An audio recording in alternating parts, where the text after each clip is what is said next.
Y ahora sí, continuamos con nuestro tercer encuentro con Alicia Schmoller. Ella vive en Buenos Aires, vino a hacer un taller y después te voy a decir, ya que el día 14 de noviembre va a estar en Bahía Blanca con un nuevo taller. Después te doy toda la información. En esta oportunidad estábamos hablando de este libro, de la sombra, cómo iluminar nuestros aspectos ocultos. ¿La vemos? Alicia, ¿cómo nos vamos dando cuenta, a ver, para hacer bien, dar un ejemplo concreto, cómo nos vamos dando cuenta de estas sombras, de estos lados, estos aspectos ocultos? Mira, hay varias formas. Una de ellas es empezar a ver tus reacciones. Toda emoción intensa, toda reacción intensa habla de que algo se te está moviendo en lo interno, por más que te esté pasando con otra persona. Entonces, por lo general, las cosas que, o las situaciones que, en lugar de solo informarnos de algo, nos hacen reaccionar intensamente, hablan de que hay un aspecto personal del cual yo me divorcié y que entonces si me permito ingresar en eso y estudiarlo, ver cómo eso está presente también en mí, eso contra lo cual yo reacciono afuera, supongamos que es una reacción negativa, entonces empiezo a ver cómo está en mí, para qué está en mí, qué función cumple. Si vuelvo al tema del egoísmo, decíamos que está basado en una sensación de escasez o de carencia. Entonces, en vez de estar evaluando y juzgando a la gente que es egoísta, tengo que ver qué me pasa a mí con el egoísmo. ¿Cuándo soy egoísta? ¿Para qué? ¿Qué recursos no estoy registrando de mí? Porque a veces nos vemos de manera muy chiquitita y muy parcial. ¿Y qué recursos necesito desarrollar? Esto pasa también con la envidia, pasa también con la admiración. Cuando vos admirás mucho a otra persona, en general estás viendo ahí aspectos que vos también tenés y que podés desarrollar más plenamente. Ahora, otra de las maneras de darte cuenta es, por ejemplo, cuando vos tenés experiencias reiteradas. Ponele, si vos tenés una paciente que tuvo muchas veces una experiencia de entrar en una relación de pareja y que la dejaran.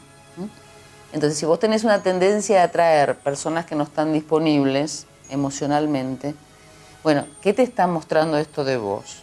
Porque el común denominador sos vos en esas circunstancias. Se busca todo lo complicado. Y bueno, sí, pero en general es para aprender. Por ejemplo, si yo elijo gente que no está presente, a lo mejor tengo que darme cuenta que mi manera de estar en un vínculo es mucho más acotada de lo que yo creo. A lo mejor estoy cumpliendo con ciertos modelos que no son verdaderamente lo que yo anhelo profundamente y por eso me busco a quien no está disponible. Tenés otras formas que son de descubrir a la sombra, que son los comentarios que te hacen los demás, tanto positivos como negativos. Entonces, cuando los demás te están diciendo reiteradamente que sos egoísta, o que sos muy buena, o que sos muy noble, o que sos muy generosa. Una o que, limpiadora obsesiva, que vivís limpiando. Por ejemplo, o una fanática del control. Sos una controladora. En realidad es una fanática de la creencia en el control, porque controlamos bastante poco, pero hacemos de cuenta que sí podemos controlar. No controlamos demasiado. Muchas cosas que te suceden en la vida que de verdad no dependen de vos y que nadie te consulta si estás de acuerdo o no que te sucedan. ¿Sí? Las pérdidas, por ejemplo. Ah, bueno.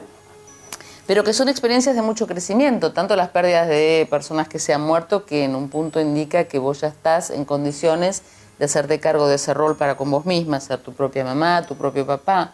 Por más que nos cueste, es algo que tenemos que aprender a hacer. Y de hecho que a la muerte le tenemos miedo. Y le tenemos mucho miedo, siendo la única certeza, ¿no? Pero creo que también las pérdidas a veces de objetos materiales. A mí me pasó que mi casa se inundó y perdí todo lo que tenía en el 2001. Justo el 2001 también. Justo el 2001, a principios del 2001. Y si bien es una experiencia por la cual no me gustaría volver a pasar, aprendí que puedo vivir con mucho menos de lo que supongo, que uno puede resurgir de las experiencias de pérdida, que te das cuenta que lo material no es tan importante y podés disfrutar de ello, pero no estás tan apegada ni tan dependiente. Entonces, la vida nos va trayendo experiencias para que vayamos aprendiendo también a transformarnos. A soltarnos. A soltar a todas las cosas a las que estamos apegados, a lo que creemos que tenemos que tener porque si no nos morimos de tristeza, de angustia. Entonces, esto es importante también en el camino de aprendizaje. Y ¿sí? Con una mochila más liviana. Mucho más liviana. Lo que se dice en general es que los primeros 20, 25 años o 30 son los años en los cuales vamos poniendo cosas en la mochila y a partir de esa edad nos toca empezar a sacarlas. Entonces, también te muestran la sombra de las personas con las cuales te vinculás, las experiencias reiteradas, como te decía recién, los comentarios, los sueños. Los sueños son muy reveladores. Las pesadillas en general son mensajes de tu inconsciente, de aspectos con los que tenés que tomar contacto. Sí, pero a veces las pesadillas son muy rebuscadas. Se junta... Y sí, hay que aprender a decodificar el mensaje del inconsciente. En mi libro explico cómo trabajar con los sueños, por ejemplo, y doy algunas pautas para quienes no estén acostumbrados a hacerlo. Sin hacer terapia, uno leyendo el libro puede buscar herramientas para salir de esta sombra. Sí, totalmente. Uno de día y uno de noche. Pero esa es la idea, justamente, que podamos aprender a trabajar con nuestro propio inconsciente, que tenemos recursos para trabajar con nosotros mismos, más allá de todas las técnicas terapéuticas que existen y que son obviamente útiles, pero que también uno mismo puede coparticipar consigo para transformar cosas. Vos sos, decíamos al inicio, sos psicóloga, sí. Pero ¿Enfoque? Claro, este enfoque fue a partir de un momento X de tu vida. Sí, yo en realidad primero fui psicoanalista tradicional y cuando me fui a vivir a Estados Unidos tuve la oportunidad de explorar lo que es la psicología transpersonal, que es la rama de la psicología que incluye más la dimensión espiritual.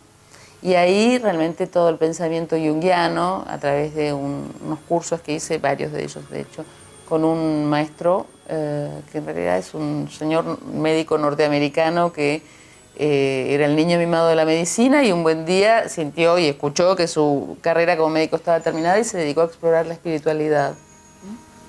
Y bueno, hice varios cursos con él y realmente cambiaron mucho mi visión de que todo lo que nos sucede es culpa de la infancia, de que, digamos, uno tiene que aprender a nada más ser exitoso y no a sentirte conectado con el resto del mundo y de las personas que viven, cómo vos vas desarrollando intereses más humanitarios, si se quiere, cómo podés a través de la meditación no reaccionar de la misma manera frente a distintas emociones que vas teniendo.